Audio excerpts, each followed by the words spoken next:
시편 56편 1절에서 4절입니다. 우리 같이 합독하실까요? 시작. 오 하나님이여, 나에게 자비를 베푸소서. 사람이 나를 삼키려고 하고 날마다 공격하며 나를 압제하나이다. 나의 원수들이 날마다 나를 삼키려 하나이다. 오 주, 지극히 높으신 분이여, 나를 대항하여 싸우는 자들이 많나이다. 내가 무서워할 때 주를 신뢰하리이다.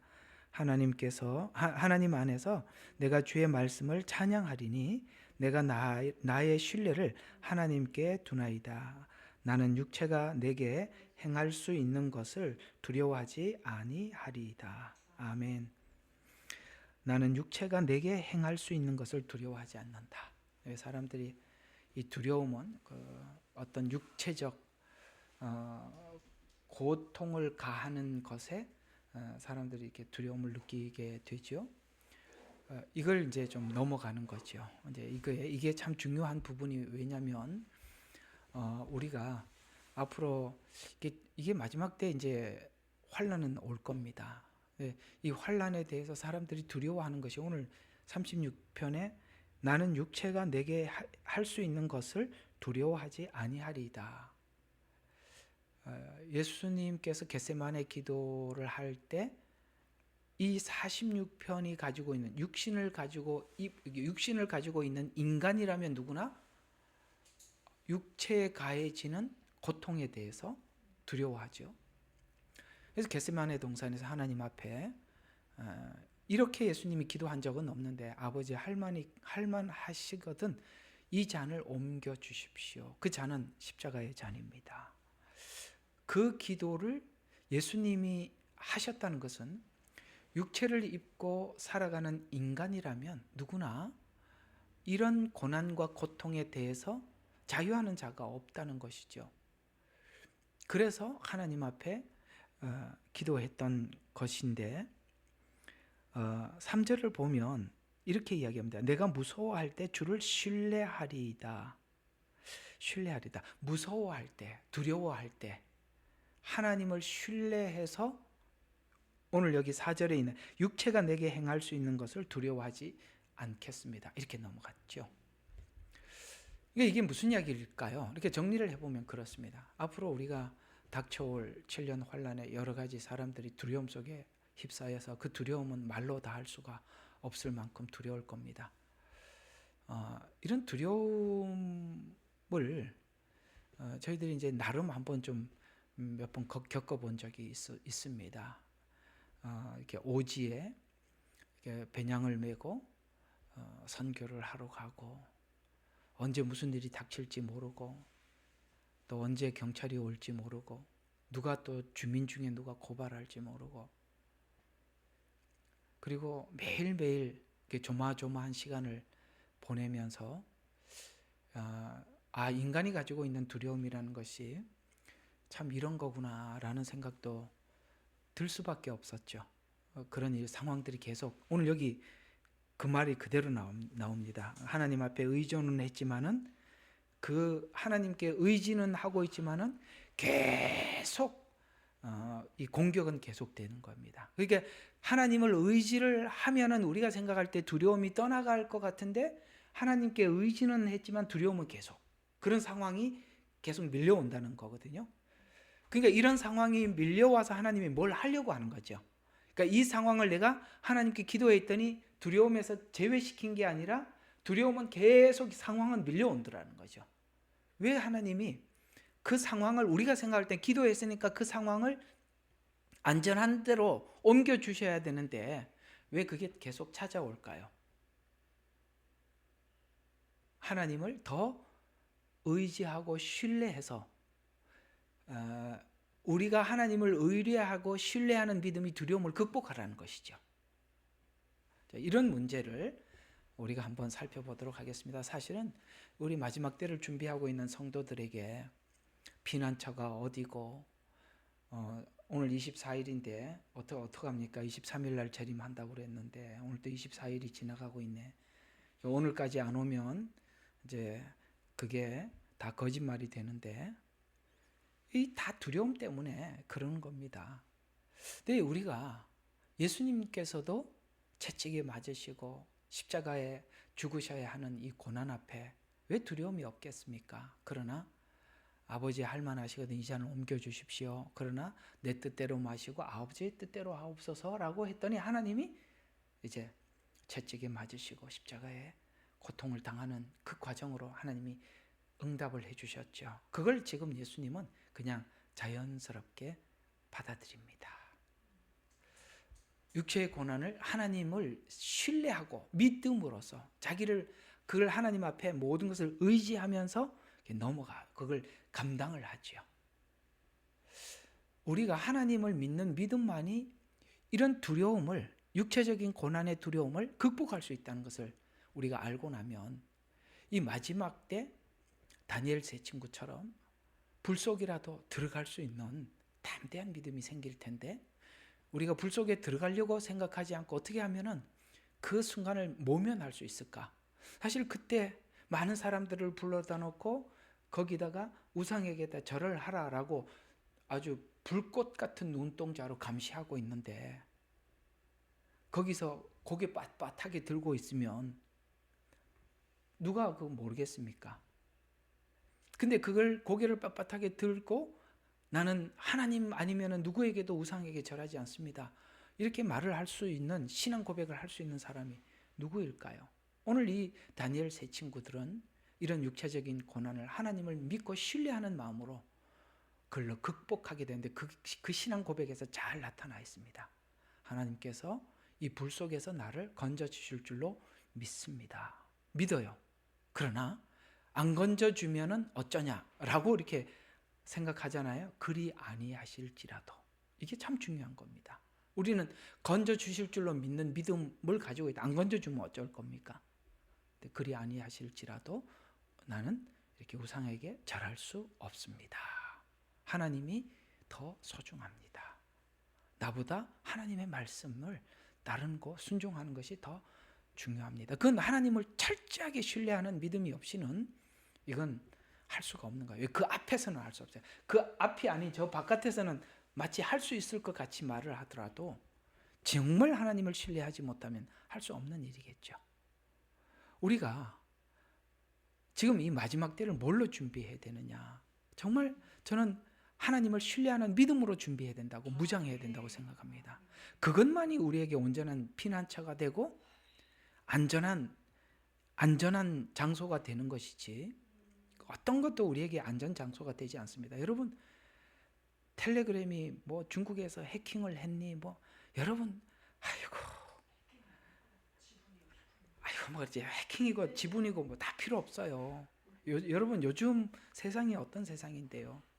어디 뭐 누구는 어떤 뭐 그 뭐죠? 그 소셜 미디어는 뭐 이게 뭐 보안이 그런 거 없습니다. 그러니까 그게 다 해킹하는 사람들이 어떻게든지 뚫으려면 뚫는 거예요.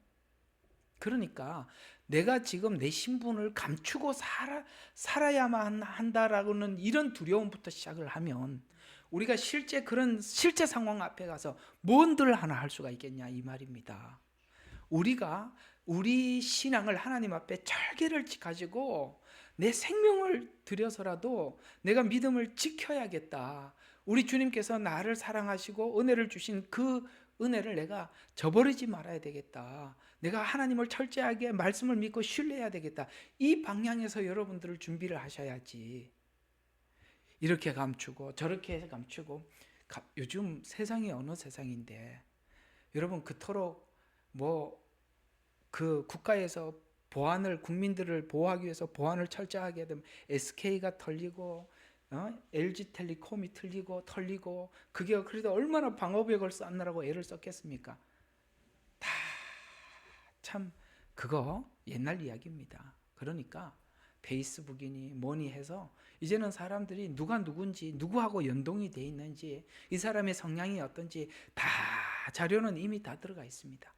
그러니 여러분, 그런데 너무 두려워하지 마시고 어차피 우리가 살다 가는 인생 하나님 앞에 끝까지 믿음을 유지하고 또 믿음을 지켜나갈 수 있도록 여러분들이 말씀 위에 굳게 서서 흔들리지 않는 믿음을 가졌으면 좋겠습니다. 그게 오늘 56편이 우리에게 주는 은혜인 것입니다.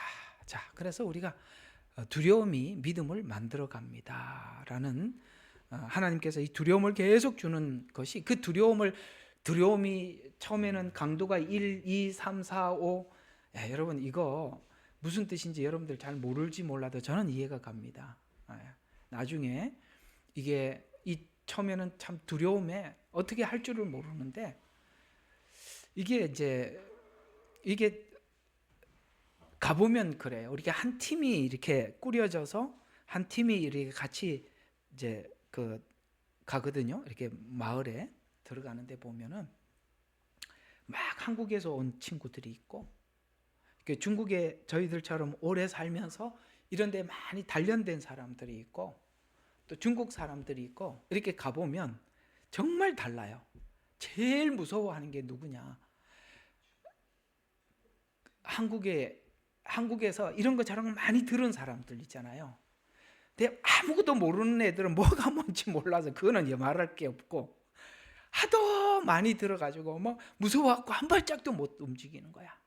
이렇게 하자 그래도 이러면 어쩌냐고, 이렇게 하다가 또 이런 문제가 생기면 어쩌냐고, 이렇게 계속 태클을 걸어요.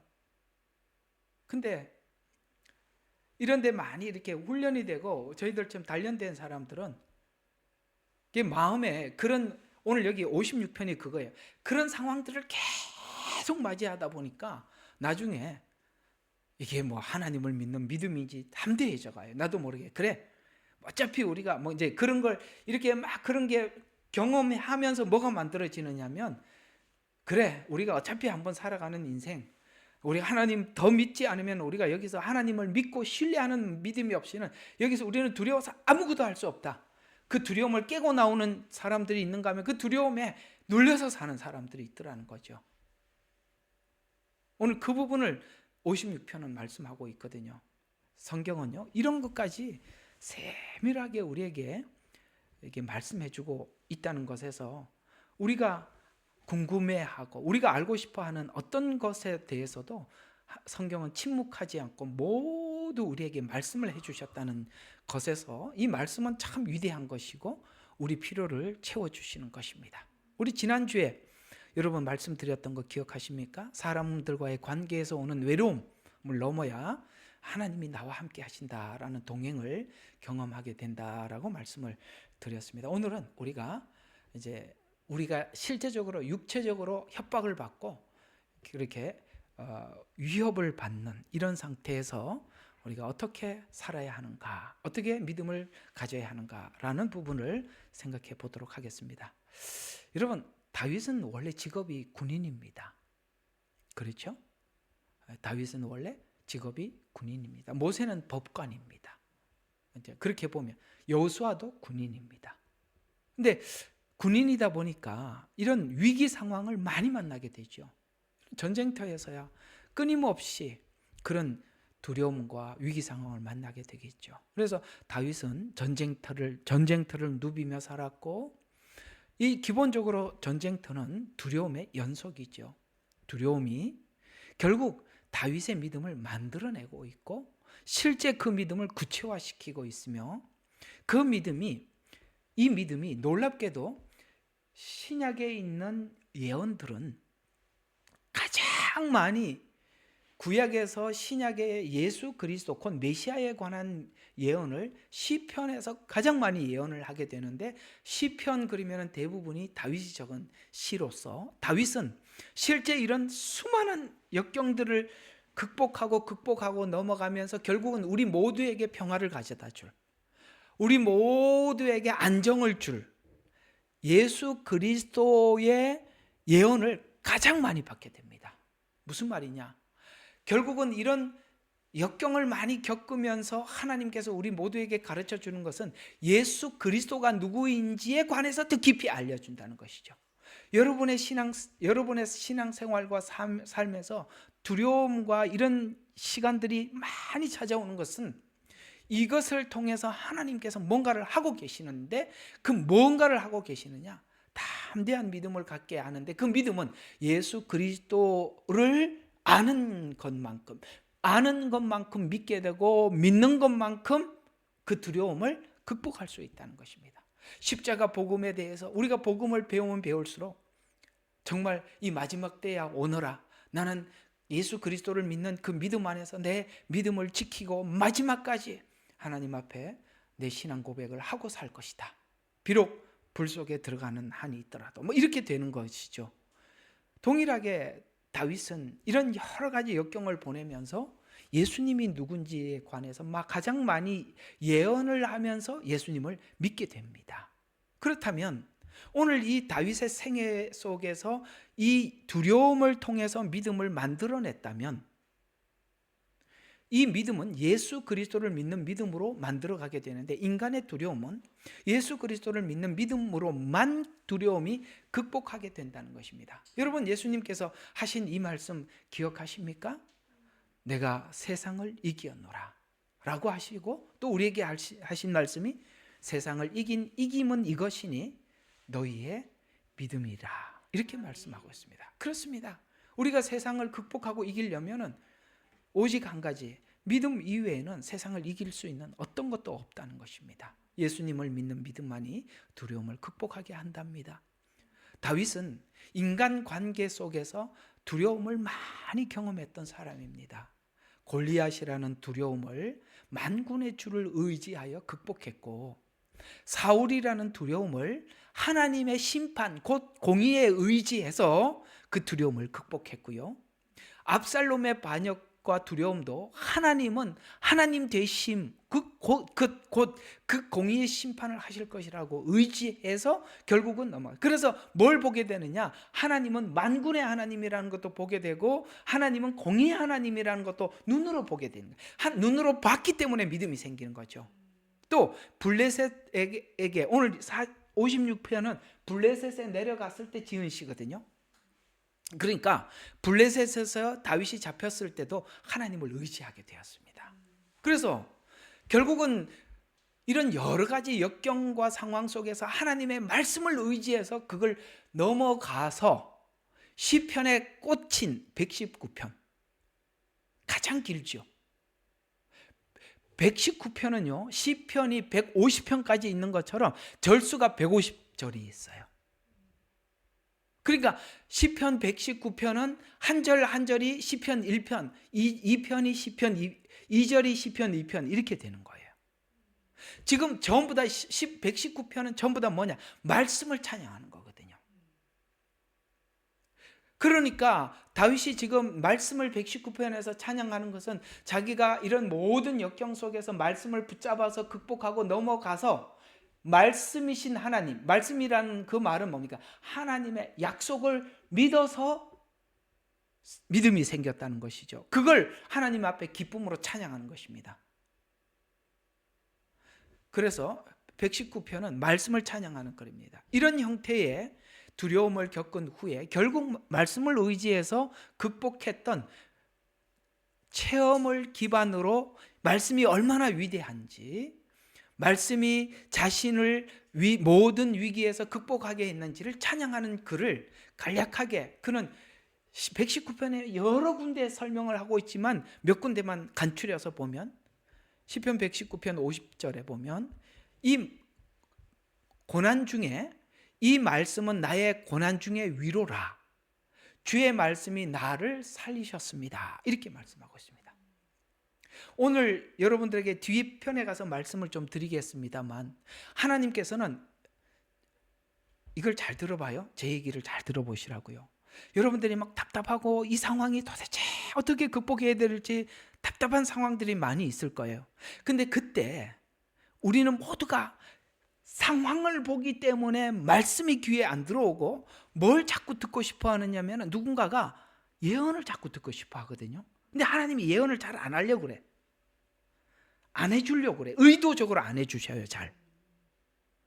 왜냐하면 예언은 상황을 지적을 해주고 상황을 극복해서 그냥 넘어오게 해줄 뿐이에요. 그러나 말씀은 여러분들이 말씀을 붙잡으면 그 고난 중에 그 말씀과 함께 고난을 음미하는 거예요.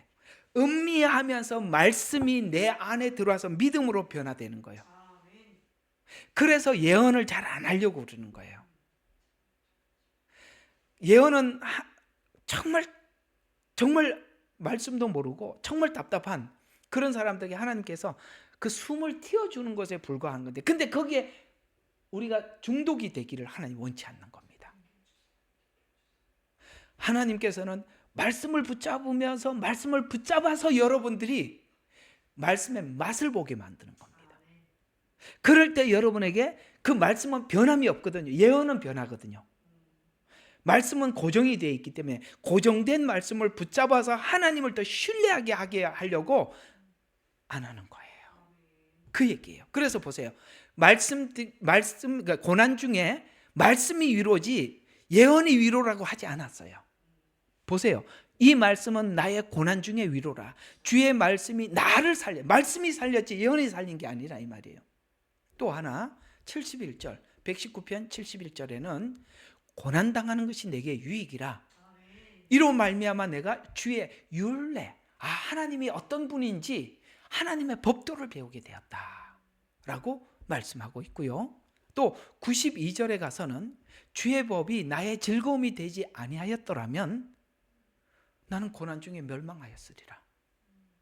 이제는 고난이 오면 주의 율례를 배우도록 하나님께서 고난을 주셨구나. 그래서 고난 중에서 자기가 말씀을 붙잡았더니 뭐가 돼? 즐거움이 됐다는 거예요. 고난이 즐거움이 됐다는 거예요.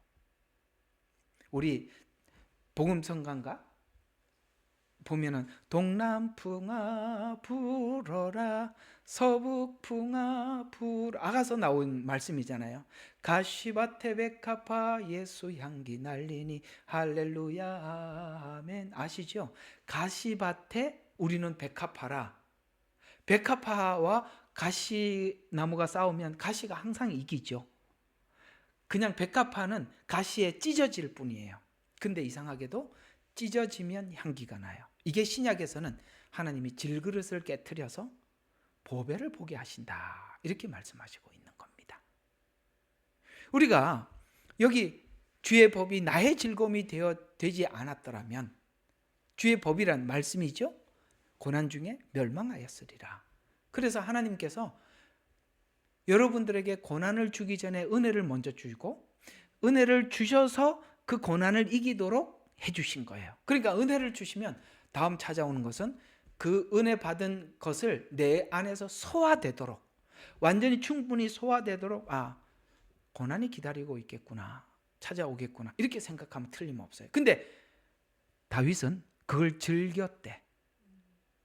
즐거움이 되지 아니하였더라면, 그러니까 즐겼대. 여기는 바닷가 가보면 이 낚시하는 사람들한테는 파도가 반갑질 않아요. 너무 큰 파도가. 근데 쇼핑하는 사람들은요, 큰 파도가 그들에게, 서핑하는 사람들은요, 큰 파도가 그렇게 즐거울 수가 없어요. 자기들은 파도를 기다리고 있어요. 그러면 파도가 쫙 오잖아요. 여기 호주 가보면요, 파도 치는 데가 보면 처음 본 데 서퍼들이 있어요. 쭉 기다리고 있다가 딱 자기한테 오면요, 그거 말이죠, 탁 세워가지고 막 누워있다가 뻘떡 일어서 하고 파도 쫙 타고 오더라고요. 여러분들에게도 고난이, 여러분들에겐 그 사람들 서퍼라 그러지. 서퍼가 되기를 바랍니다. 즐거움이 되죠. 오는구나. 야, 즐기자. 이렇게 되면 되는 거거든요. 그렇잖아요. 주의 법이 나의 즐거움이 되지 아니하였더라면 파도가 나를 삼키죠. 내가 내 고난 중에 멸망하였으리라. 즐거움으로 맞이 않았더라면 그게 멸망하였으리라. 이렇게 말씀하고 있습니다. 그렇게 말씀은 위대한 거고, 말씀은 여러분의 삶을 근본적으로 바꾸어 놓는 것입니다.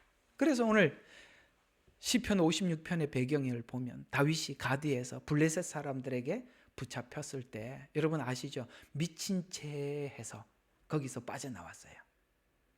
이런 비슷한 말을 바울은 다메섹에서 복음을 전하다가 자기를 잡으러 왔을 때 광주리를 타고 도망갔다. 이렇게 얘기를 하고 있습니다. 재미있죠? 누구는 잡으러 오니까 성 밖으로 광주리로 줄을 타라. 그러니까 사람들은 문으로 들어오고 바울은 창문으로 도망갔어요. 여기 갔더니 다윗이 뭐라 그랬어요? 미친 채하고 침을 흘리면서 야, 다윗인 줄 알고 잡아왔더니 야, 우리가 우리나라에 미친놈이 없어서 또 데리고 왔느냐 이러면서 놔줬다고 이야기를 하는데, 나는 참 옛날에 하나님 제게 이 말씀을 응답으로 주셨을 때가 있었어요. 참 며칠 몇 시에 공안이 출두하라고 딱 한 거예요. 그것도 한 일주일 뒤에 오라 그러니까 그 일주일 동안 진짜 참 잠도 안 오고 고민도 되고 이걸 어떻게 넘어가야 되나 고민을 많이 했습니다. 이제 주변에 있는 이제 한인들이 아는 대로 막 가서 뒤에 가서 힘을 써주고 애를 써주고 다 소용없어요. 근데 아침에 가는데 하나님께서 공안실로 가는 중에 이런 말씀을 주시더라고요. 다윗이 블레셋에 가서 미친 채 하고 침을 흘리듯이 가서 그렇게 하고 오라 그래서 가서 미친 채 하다가 왔습니다.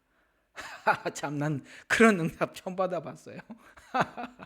가서 어떻게 미친 채 해야 되는지 가르쳐 주시더만요. 그래서 하도 그 취재를 하다가 이 공안이 취조를 하다가 답답해갖고 가슴을 치다가 더 이상 말이 안 돼가지고 그냥 보냈습니다. 야, 하나님 또 그렇게도 하시더만요. 하여튼 전 이 56편이 저희한테는 아주 가까이 와 있는 메시지입니다. 실제 저도 겪어봤고 우리 사모님도 뭐 이런 상황들 여러 번 겪어봐서 이 56편이 무슨 말인지 그러니까 알아차리고 여러분들에게 전달할 테니 잘 들으세요.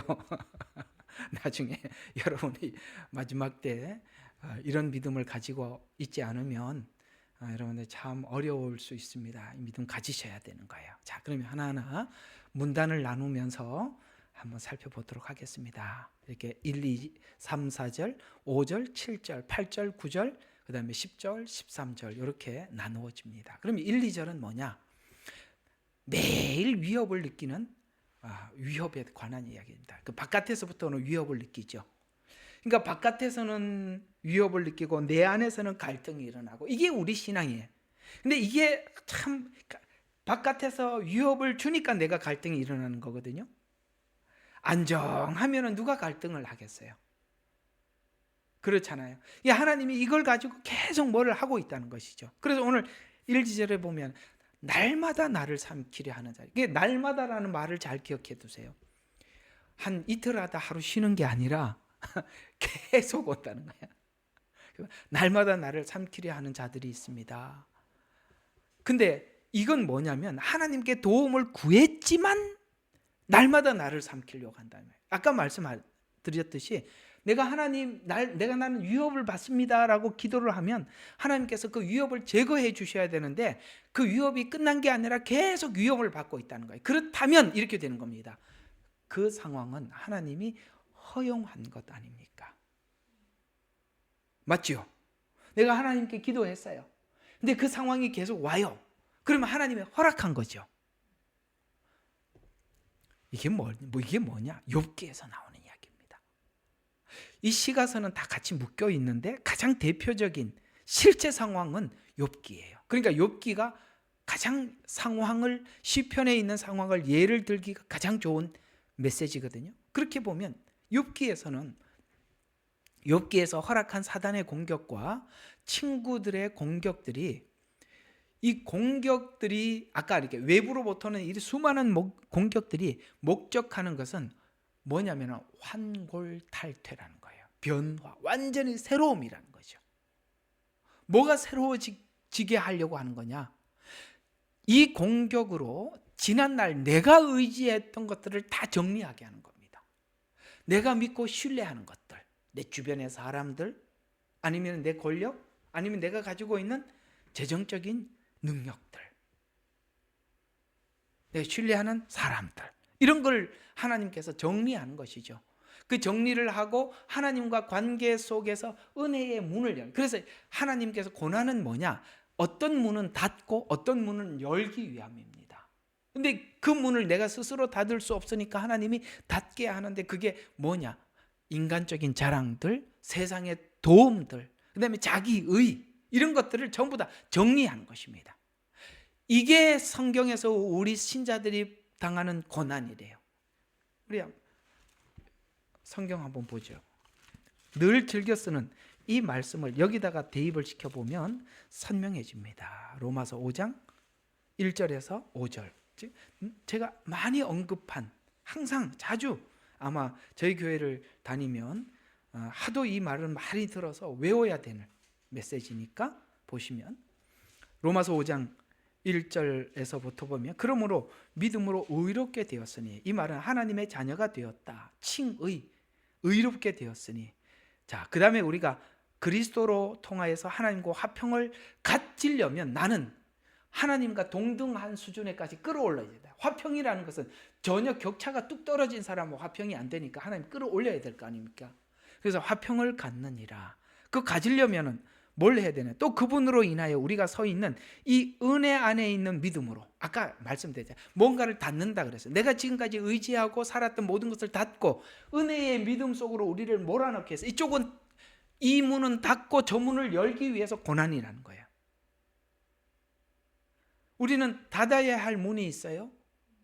그리고 하나님은 은혜의 문을 열어요. 그래서 여기 뭘로 하나님과 교제를 하느냐? 이 은혜 안에 있는 믿음으로 나아가며 하나님의 영광과 소망 안에서 즐거워하는 결과를 보는 거예요. 마지막을 보게 되는 거예요. 마지막은 뭐냐? 하나님의 영광이에요. 그 영광이라는 지점을 보고 즐거워하느니라. 그래서 아까 다윗이 뭐라 했습니까? 시편 119에 나는 고난을 즐거워한다는 거예요. 왜? 마지막 영광을 보니까. 우리는 자꾸 뭐를 보느냐? 현실을 보죠. 하나님은 마지막을 보라고 하고 우리는 현실이 눈에 임박하니까 현실을 보게 하는데, 하나님은 이 고난이 뭘 보게 하느냐? 현실을 뛰어넘어서 마지막 영광을 보게 한다. 그래서 이걸 하기 위해서 이뿐만 아니라 이걸 하려고 환난 중에서도 즐거워하나니. 그래서 환난은 뭘 만들어요? 인내를. 그 다음에 인내는 연단을, 연단은 소망을 일으켜요. 그러니까 막 우리를 계속 오늘 날마다, 오늘 여기 보니까 날마다 우리를 들들 볶아서 우리가 소망을 계속 소망을 잃어버릴 것 같은데 그걸 계속 쥐고 가게 만든다는 거예요. 고난이 결국 복음의 마지막 종점을 생각하게 만들어서 우리로 하여금 곁길로 가지 못하도록 하나님께서 계속 붙잡아 매더라. 그래서 소망을 이루는 줄 알미니라. 소망이 부끄럽지 않은 것은 우리에게 성령 안에서 하나님의 사랑이 마음속에 부어졌기 때문이라. 사랑이 부어졌다. 하나님이 우리에게 사랑을 표현해 주셨고, 그 다음에 그 사랑을 표현해 준 그 사랑을 우리 안에다 담아놓고 우리를 바꾸고 있는 겁니다. 환난을 통해서 체질을 바꾸는 것이죠. 이게 하나님께서 여는 문, 닫는 것. 그래서 닫는 문은 뭐라고요? 인간적인 자랑, 세상의 도움, 자기의, 이건 정리하고 닫고, 그 다음에 여는 문은 뭐냐? 은혜의 세계의 문을 열어나가는 것입니다. 그래서 성숙해가고 하나님을 의지하게 만든다. 이게 1, 2절의 핵심이고, 3, 4절은 매일 위협과 두려움 속에 신앙을 결단하는 거예요. 그러니까 이게 매일 찾아오는 계속, 그러니까 우리 흔히 말하는 하나님께서 계속 이렇게 들들 볶지 않으면 우리가 성숙해서 계속 나가지를 못해요. 그러니까 우리가 하나님께서 우리를 딱 한번 손을 대서 뭔가를 하기 시작하면 멈추지를 않는 거예요. 힘들죠? 네, 압니다. 그 힘들지만 우리가 만약에 그걸 해결할 수 있었더라면 하나님의 훈련이 그냥 끝났을 텐데, 하나님이 하지도 않을 텐데, 우리가 할 수 없는 영역이기 때문에 하나님께 계속 맡기게 만드는 거예요. 그렇습니다. 여러분들은 아마 알아들으리라고 생각합니다. 그래서 그때 경험은 이런 두려움으로 인해서 하나님을 의지하며 선택하게 되는데, 그때 경험한 것은 말씀을 붙잡고 주님을 신뢰할 때 담대함이 생김을 배우게 됩니다. 그래서 쉬지 않고 하나님 몰아세우신다 라고 오늘 시편에서는 고백하고 있고요. 그 다음에 5절과 7절은 나중에 또 자세히 할 거예요. 이제 문단을 나누는 겁니다. 자, 5절과 7절은 이게 계속되는 원수들의 위협이 말씀을 붙잡고 나갈 때 그들은 말을 왜곡하기도 하고 악을 꾀하고 목숨을 누렸어요. 그러니까 말씀을 붙잡고 나갈 때 이상하게 사람들이 나는 지금 말씀을 붙잡고 하나님 앞에 믿음을 지키고 나가고 있는데 그 사람들은 자꾸 내가 믿는 믿음 그 말씀을 자꾸 왜곡하게 만들고 다르게 자꾸 해석하게 만들고, 그래서 다윗이 그랬잖아요. 내가 하나님을 붙잡고 살았더니 주변에 있는 사람들이 나인데 찾아와서 네가 믿는 하나님이 어디 있느냐라고 묻는데요. 그건 무슨 말이냐면, 야, 네가 하나님을 믿으면 계속 하나님이 이 상황을 왜 이렇게 해결해 주지 않고 너는 계속 고난이 계속 그냥 끝나지 않냐 라고 하도록 자꾸 그렇게 몰아붙인다는 거예요. 근데 성경은 자꾸 말씀을 붙잡고 인내하라고 그러고, 옆에 있는 사람들은 와서 네가 하나님을 믿으면 왜 하나님이 이 상황에서 건져주지 않느냐라고 자꾸 그렇게 말을 하게 해서, 나는 하나님은 인내하라고 해서 인내하고 있는데 이 사람들이 자꾸 나로 하여금 인내하지 못하도록 하나님을 자꾸 의심하게 만들더라는 거예요. 이 사이에서 우리가 하나님의 말씀을 인내하면서 붙잡고 나가야 되는 거예요. 그래서 친구들이 그냥 간단하게 회개하고 하나님께서 이 상황을 딱 해결하도록 넘어가도록 해라, 회개만 하면 된다라고 욥에게 그렇게 말을 했지만 욥은 아니다, 내가 가는 길은 그가 아신다. 하나님 지금 나를 단련하는 중인데 나는 언젠가 정금같이 나가게 될 거야 라고 인내합니다. 다르죠. 친구들의 말과 하나님의 의도와는 전혀 다르고, 욥은 하나님의 성품을 아니까 하나님께서는 자기에게 뭔가를 하고 있다라고 인내하는 것입니다. 원수들의 의인의 성숙을 위해서 사용되고 있습니다. 그러나 자기들이 지금 이렇게 말하는 것이 무슨 말인지 잘 모르죠. 자, 그다음 8절과 9절을 보면 위협으로 인해서 하나님을 외치고 하나님의 관심과 보호를 받게 되는데, 나의 방황함을 헤아려 주십시오. 여러분, 얼마나 힘들었으면 내 방황을 헤아려 주십시오.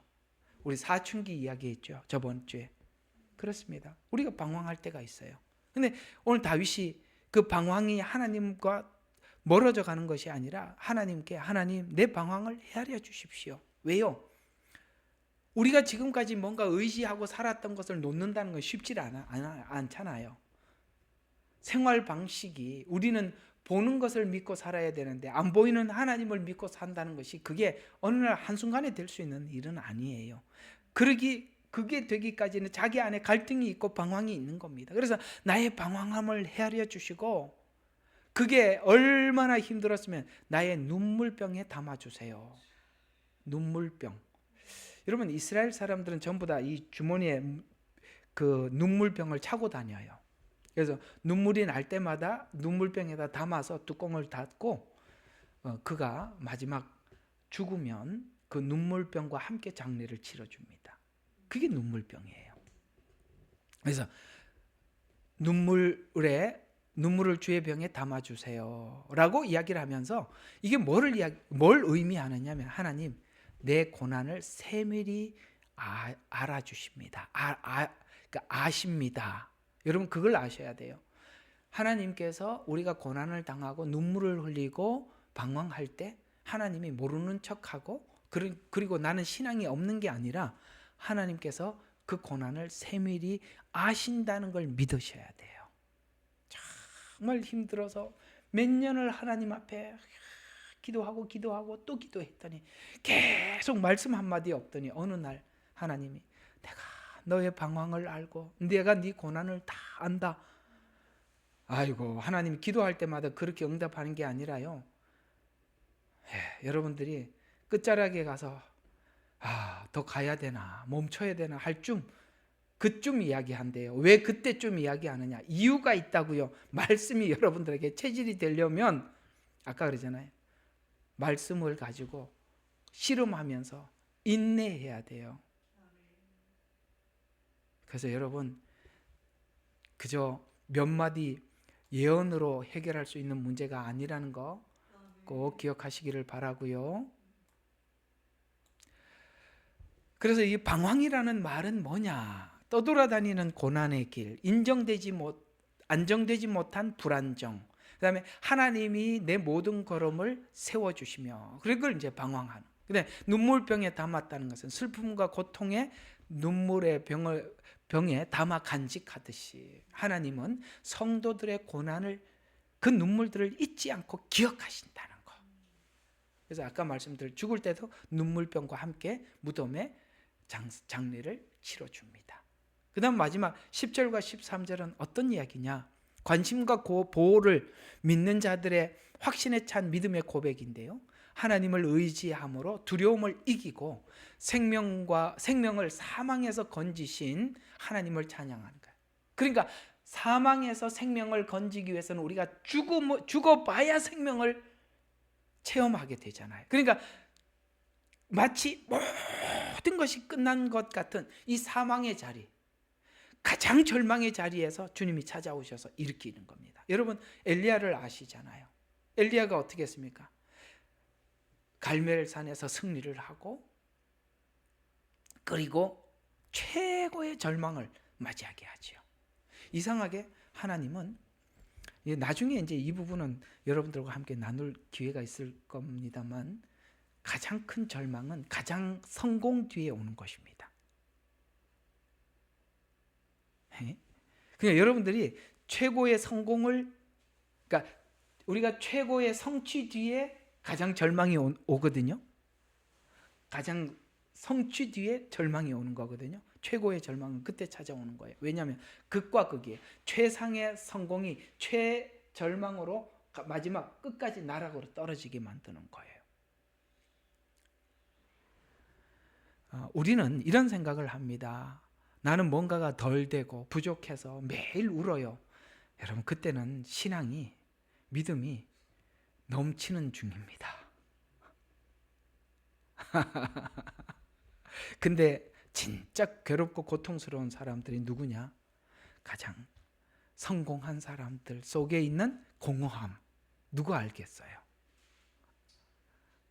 많은 사람들에게 갈채를 받고 인정을 받는 사람들이 행복할 것 같죠. 그 속은 정말 공허합니다. 언제 한번 나눌 기회가 있었으면 좋겠습니다. 그게 지금 엘리야의 성공 뒤에 찾아오는 절망을 통해서 우리에게 하고 싶은 이야기예요. 그래서 하나님이 적당하게 여러분들이 괴로운 날들을 주는 것은 복입니다. 아직도 미완성품이 여러분들에게는 좋은 시간들입니다. 완성되면 행복할 것 같지만 생각할 수 없는, 전혀 생각하지 못했던 어떤 다른 것들이 찾아온다는 걸 아셔야 합니다. 그래서 성공 뒤에 타락이 있고 성공 뒤에 절망이 있는 것입니다. 어쨌든 그 다음에 다른 상황에서 살펴보기로 하겠습니다. 이런 상황들을 각자 생활 가운데 일어나는, 우리 각자 생활 가운데 오늘 56편은 일어나고 있는데, 직장, 사회생활 가운데 우리 신자들이, 믿는 성도들이 말씀을 따라 지키려 살아가려고 할 때 불이익을 당하거나, 혹은 우리 예수님을 잘 믿으면 누가 봐도 참 모범적인 사람이잖아요. 우리가 한번 생각 가만히 해봐요. 참 우리가 예수 믿는 사람들이 그래도 남들한테 양보하려고 그러고, 그죠? 예? 그렇게 살려고 그러잖아요. 그러면 아무리 그래도 신앙적 양심이 있는 사람들은 기본적으로 도덕적 양심이 정말 다른 사람들보다 있는 사람들 아니겠어요? 그럼에도 불구하고 불이익을 당하고 예수 믿는다고 왕따를 시키고, 혹은 믿음 생활을 야, 네가 그걸 믿는 것이 그게 믿음이냐라고 하면서 미신 취급을 당하거나, 또 가까운 사람들이 오늘 바울이 떠나갔던 가까이 있었던 데마가 세상을 향해 가는 이 실망감들, 선한 말들을 왜곡해서 공격하는, 내가 선한 의도로 남들한테 말을 했더니 이상하게 그걸 이렇게 베베 꽈서 돌아와요. 그래서 이렇게 왜곡해서 돌아오는 현상으로 악의적 오해와 뒷말로 손상된 이런 명예들, 그로 인해서 우리가 당하는 이 고립감, 영적으로 고독한 시간을 볼 수가 있는데, 이에 대한 대답이 오늘 56편에 우리에게 대답해 주고 있는 거예요. 그래서 네가 왕따를 당했냐? 불이익을 당했냐? 네 가까이 있는 사람들이 세상을 가는 거 실망했냐? 네가 선한 의도로 이렇게 말을 했는데 그걸 왜곡해서 악의적으로 너의 명예를 손상시켰냐? 이런 영적 고립, 그러니까 고독, 고립, 이거 어디서 예수님이 겪었던 일이죠. 겟세마네 동산에서 내가 죽을 지경이니 나하고 같이 기도하자. 제자들은 그게 뭔지도 모르고 졸고 앉아 있고, 그렇죠? 그리고 빌라도 뜰에, 그 밤중에 제사장들 앞에 갔을 때 제자들은 베드로가 나는 끝까지 주를 부인하지 않겠습니다 라고 이야기했더니 저주하면서 부인하는 것을 눈앞에서 귀로 듣고 있고요. 그토록 예수님을 따라다녔던 수많은 사람들이 그 앞에서 뭐라고 그랬습니까? 바나바는 놓아주고 예수를 십자가에 못 박게 하소서. 고립된 고립감, 배신감, 고독한 시간들. 이제는 딱 우리말로 표현하면은 아무도 사람에 대해서 기대할 것이 없고 믿을 것이 없고 오직 하나님만, 한 분만 의지하도록. 그런데 하나님이, 예수님은 어디까지 몰고 갔냐? 여러분, 사람으로부터 이런 고통을 당하는 것도 참을 수 없는 것인데, 하나님 뜻대로 하소서라고 했을 때 하나님은 아무것도 해주지 않았습니다. 예수님께. 그렇죠? 아무것도 해주지 않았어요. 그래서 예수님은 십자가에서 이렇게까지 외쳤어요. 나의 하나님, 나의 하나님, 어찌하여 나를 버리시나이까? 까지 외쳤어요. 이렇게까지 외치게 해서 하나님이 뭘 하려고 하느냐? 이게 우리가 하나님께서 우리를 외롭게 하고, 잘 들어요, 우리 모두에게 있으니까 나중에 이런 상황이 오거든 나는 왜 예수 잘 믿었는데 목사님 하나님 이렇게 해요 묻지 말고 미리 이야기해 주는 거니까. 아셨어요? 하나님도 나를 버린 것 같은 상황까지 오더라는 거예요. 예수님에게는. 우리에게도 그게 하나님 마지막 다루심이라는 거예요. 사람이 떠나가고 하나님도 아무것도 도와주지 않고, 그랬더니 나의 하나님, 나의 하나님, 엘리 엘리 라마 사박다니 하고 죽으셨어요. 나의 하나님, 어찌하여 나를 버리시나이까? 버리신 줄 알았는데 그 다음에 반전이 일어났지요. 부활입니다. 우리가 아무리 하나님이 버렸다고 생각을 하고 거기까지 고립되어 있더라도 여전히 하나님의 말씀과 약속은 살아있어요. 그래서 결국 하나님의 약속과 언약이 살아있었기 때문에 예수님이 부활하신 거예요. 여러분, 그걸 알아야 돼요. 상황적으로는 마치 모든 것이 끝난 것 같이 보여도 여전히 하나님의 말씀은 그대로 살아있다는 걸 믿으시기 바랍니다. 우리 믿음은 그게 전부예요. 그래서 예수님은 하나님께 자기를 의탁하였다라고 성경은 말씀하고 있어요. 다 맡겼습니다. 죽음을 내놨죠. 그랬더니 하나님이 죽은 자 가운데 살리신다고 말씀하신 그 예언대로 예수님은 죽은 지 사흘 만에, 말씀은 변함이 없으니까, 그래서 말씀이 중요하다는 거예요. 상황이 어때도 말씀은 변함이 없으니까 말씀 그대로 3일 만에 부활하신 것입니다. 우리는 걱정할 게 없어요. 주의 말씀에 우리 생명을 걸 수 있어요. 왜? 말씀은 요동하지 않습니다. 변함이 없어요. 그대로 되니까요.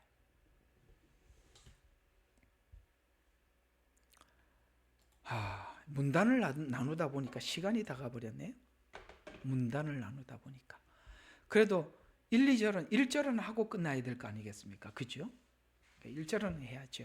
자, 그럼 우리 오늘 1절만 한번 살펴보도록 하겠습니다. 자, 오늘 여기 기도가 처음부터 그렇게 이야기를 합니다. 하나님, 나에게 자비를 베푸소서. 사람이 나를 삼키려고 합니다. 종일 공격합니다. 도움은 구했지만 즉시 도움을 얻은 것이 아니라 공격은 지속되고 계속되고 있습니다. 신자는 스스로 방어하거나 자기 힘으로 견디지 않고 하나님께 도움을 구하는 것으로 공격에서 자신을 지켜나가는 것입니다. 그러니까 이런 상황이 오면 우리는 내 스스로 그 상황을 극복할 힘이 없으면 누군가에게 도움을 청하러 당연히 가야 되는데, 그 도움을 청하러 가는 사람이 여러분이 믿는 사람이에요.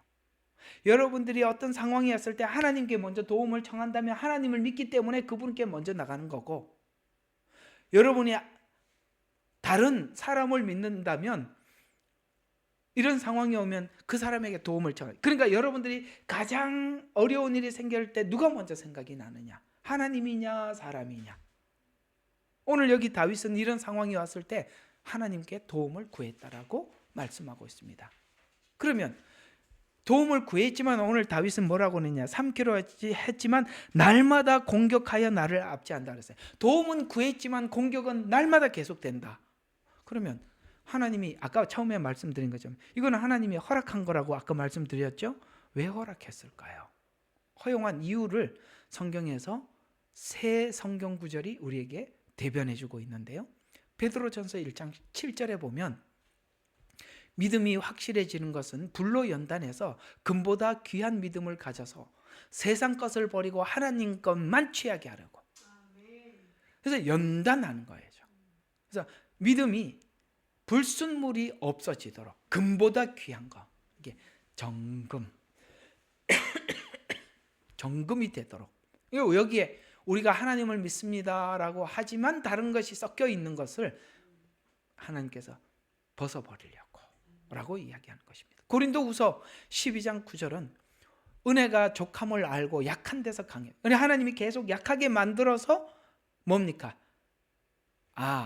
은혜로 족하구나, 은혜가 충분하구나, 그걸 가르쳐 주려고. 은혜가 우리는 추상적인 단어가 되어 있는데 그것이 이 고난을 통해서 은혜가 그 고난 가운데 뭔지 깨닫게 만들어줘서 은혜가 내 안에서 전부가 되도록 하나님 만들어 나가시는 거예요. 그래서 은혜가 족하다, 만족하다, 이게 전부다, 은혜가 전부다, 이것을 해서 약한 데서 온전하게 되는 것을 알게 하려고. 그래서 족함을 아는 감사, 계속되는 연단에서 자신의 약함을 알고 자신의 의지에서 죽고 믿음에서 살아나게 하도록 하기 위해서 하나님 계속 이 고난을 날마다 주는 것 같이 밀려오더라. 로마서 8장 17절에는 결국은 우리가 하나님의 영광 가운데 서야 되잖아요. 주님을 만나야 돼. 예수님을 만나야 되잖아요. 이 꼴로는 안 되잖아. 우리도 하나님 앞에 영광된 자녀로 변모해야 되잖아요. 그러니까 변모하려니까 어떻게 하면 영광을 받기 위해서는 고난도 함께 받아야 한다라고 말씀을 하고 있습니다. 그렇습니다. 우리는 정금이 되려면 불 속에 누가 스스로 들어가겠어요? 하나님이 집어넣어서 우리가 거룩해지고 새로워지는 것이죠. 따라서 사단에게 허락한 겁니다. 날마다 욥을 공격하듯이 우리의 이 고난을 허락하는 것입니다. 그런데 사단은 이걸 하나님께서 저 하나님의 자녀를 거룩하게 만들려고 나를 써서 연단을 시키는구나, 이렇게 생각하지 않아요. 사단은 생각이 짧아. 그래서 6이야. 666. 하나님은 숫자가 7이야. 그 무슨 뜻이죠? 사단의 생각 위에 하나님이 7로 있는 거예요. 그러니까 모든 것은 사단이 자기 일을 열심히 하지만 누구 일을 하고 있는 거예요? 하나님의 일을 하는. 그러니까 자기는 성도들의 신앙을 파괴할 목적으로 괴롭히는 거예요. 그래서 파괴할 목적으로 공격한 것을 역으로 우리를 단련시켜서 영광으로 나가도록 준비시키는 것입니다. 이것이 성경의 흐름이래요. 성경의 목적이래요. 그래서 창세기는 성경 전체가 무슨 이야기를 할 건지 그림을 그려주고 있어요. 놀랍게도 창세기 가장 끝에는 창세기를 왜 기록했는지 목적을 정확하게 이렇게 창세기는 마치고 있어요. 요셉이 한 말입니다. 요셉은 엄청나게 고난을 받고 훈련을 받고 하나님의, 결국은 우리가 알죠, 하나님의 뜻을 이루는 중요한 역할을 한 사람이죠. 그래서 그는 이 많은 고난을 겪고 난 뒤에 이렇게 고백한 것으로 자기 생애를 판단하고 하나님께서 자기 생애 속에 이것 때문에 내 생애를 이렇게 하셨다라고 이렇게 말씀하고 있는 것이 중요한, 성경이 바로 이런 내용이다라고 이렇게 말씀하고 있는 것이 창세기 50장 20절과 21절에 보니까 당신들은 나에 대하여 악을 계획했을지라도, 여기 말하는 당신들은 창세기에 수많은 사람들을 이야기하는 것입니다. 에덴에 찾아온 사단도, 가인도, 오케이? 소돔과 고모라에 있던 악한 자들도 다 악을 계획했을지라도, 그렇죠, 예수님을 십자가에 못 박고 가룟 유다는 예수님을 팔고 그 다음에 종교 지도자들은 예수님을 십자가에 못 박으라고 외치고 다 악이었어요. 악을 계획했을지라도 하나님께서는 그것을 뭘로 했어요? 악을 선으로 바꾸어서, 놀랍게도 예수님이 십자가에 그들을 통해서 십자가에 못 박았지만 피를 흘림이 우리의 속죄가 되었더라는 것이죠. 그래서 악을 계획했을지라도 선을 계획하셔서 오늘과 같이 많은 백성들이 살도록 구원하려 하셨으니, 그렇습니다. 예수님의 십자가의 죽음이 그겁니다. 구원을 목적해서. 그러므로 이제 당신들은 두려워 마소서. 내가 당신들과 당신들의 것들을 양육하리이다 하고 그가 그들을 도리어 뭐 했어요? 위로하였으며 그들을 다정하게 말하였다. 이게 무슨 뜻일까요? 지금 여기 말하는 양육하리이다 라는 이 말은 무엇입니까? 지금 형제들은 요셉에게 했던 과거 일들이 생각이 나고, 아버지 야곱은 죽었어요. 아버지가 살아있을 때는 복수를 못했겠지만 아버지가 죽고 나면 요셉이 자기들의 과거를 기억하면서 복수할 거라고 생각을 하고 요셉에게 거짓말을 했어요. 아버지가 유언으로 하지도 않은 말을 했어요. 뭐라고 했냐면, 아버지가 죽기 전에 야, 형제끼리 화목하라고 했다. 무슨 말이야? 야, 너 우리 보고 복수하지 마, 이런 얘기죠. 그 얘기를 들었더니 요셉이 알아차리고, 아닙니다, 이제 당신들은 두려워하지 마소서. 내가 당신들과 당신들을 양육하리이다. 이걸 그대로 옮겨놓으면 무슨 이야기죠? 바로 예수님을 십자가에 못 박았던 유대인들을 두고 하는 이야기입니다. 왜요? 요셉은 예수님의 모형이거든요. 누구에게 팔렸죠? 형제들에게 팔렸어요. 예수님은 누가 십자가 못 박으라고 외쳤죠? 그렇습니다. 이스라엘 민족들이에요. 그들이 예수님을 십자가, 똑같은 상황을 이야기하는 것입니다. 그래서 형제들이 요셉에게 두려워했던 것처럼 예수님을 십자가에 못 박았던 유대인들은 두려움에 휩싸여 있을 때 베드로가 외칩니다. 사도행전 2장 23절이니까 법 없는 사람의 손을 빌려 십자가에 못 박아 죽었으나 그러나 그 뒤에 보면은 주와 그리스도가 되게 하기 위해서 하나님께서는 그를 살리셨다 라고, 그 죽음이 뭐라고요? 너희들의 죄를 속죄하기 위해서 그 악을 동원했을 뿐이다. 너희 자손을 기르리이다 라는 말은, 걱정하지 마라, 그 예수님의 십자가의 죽음이 너희들에게 영광, 성화를 위해, 그게 그 말이에요. 같은 메시지예요. 이것이 자기들의 손에 요셉을 팔았고 죽였고 그 다음에 예수님을 자기 손으로 그렇게 했지만 결국에는 이것이 도리어 자기들에게 죄의 용서가 되었고, 뭡니까? 자기가 십자가에 못 박았다는 사실을 아는 그 아픔이 지난날 하나님 앞에 했던 그 역사들이 도리어 회개가 되어서 새롭게 되는 출발이 되었더라. 이렇게 얘기를 하고 있는, 이게 성경의 방향성을 이렇게 설정을 해놓은 겁니다.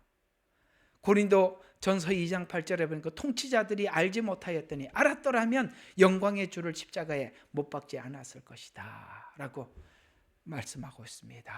이것이 아까 도리어 우리에게 위로가 되었더라.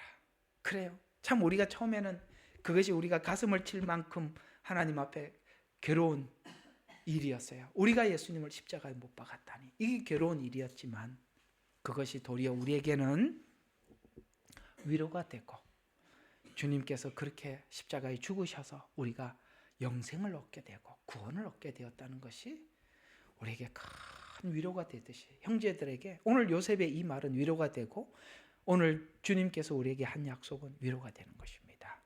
어때요? 이 정도 되니, 이 정도의 우리가 믿음을 가졌으니 두려울 게 없지요. 이 믿음을 가진 사람이 두려움을 극복하고 넘어가는 것입니다. 여러분, 마지막 때 진정한 안식처, 진정한 보호처는 무엇일까요? 그렇습니다. 복음입니다. 복음이 우리의 안식처입니다. 기도하겠습니다. 하나님, 우리는 오늘 시편 56편을 하고 있습니다. 이 56편 안에 있는 이 귀한 복음들이 우리에게 피난처가 되고 안식처가 되고 미래의 소망이 되도록 역사하여 주시옵소서. 사람들은 이 마지막 때 복음을 모르니 그저 그 두려움에 뭔가를 어떻게 준비해야 된다고 생각하여서 아버지 하나님, 늘 마지막 때를 두려움 속에 살아갑니다만, 그러나 이 마지막 때 도리어 믿음의 사람들이 일할 시간이요, 활동할 시간이요, 증거하는 시간이라고 성경은 고백하고 있습니다. 누가 그 복음을 증거할 수 있겠습니까? 다니엘 세 친구가 같이 아버지 하나님 말씀에 자기의 생애를, 일생을 맡기는 자들입니다. 그들에게는 두려움이 없습니다. 주님은 십자가에 죽어서 세상을 이겼다고 했는데 우리는 살아서 세상을 이기려고 합니다. 말씀을 주시옵소서. 그 말씀에 믿음을 더하여 주셔서 하나님, 두려움도 우리의 마음을 사로잡지 못하도록 굳건히 붙들어 주실 줄 믿사옵고 우리를 구원하신 예수 그리스도의 이름으로 기도드렸습니다. 아멘.